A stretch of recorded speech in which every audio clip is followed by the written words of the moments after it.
যাচ্ছি চাঁপাইনবাবগঞ্জ, নানু বাড়িতে দাদু বাড়িতে দুজনের বাসায় ঈদ পালন করতে।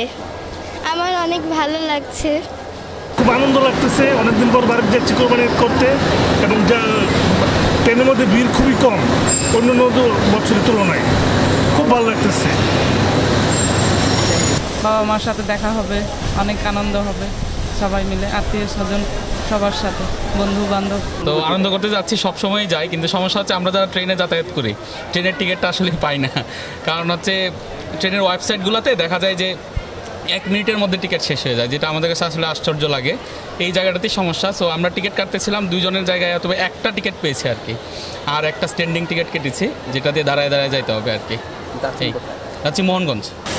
আমি দেশের বাড়িতে যাচ্ছি, দেশের বাড়ি চাঁপাইনবাবগঞ্জ। ঈদ মানেই তো আনন্দ আমাদের, বুঝতেই তো পারছেন। ঈদের খুশিতে সবাই একসাথে, সবার সাথে দেখা শেখাতে হয়, আনন্দ হয়। হয়তো বা বছর ছাড়াতে এরকম আনন্দ কখনো হয় না আমাদের।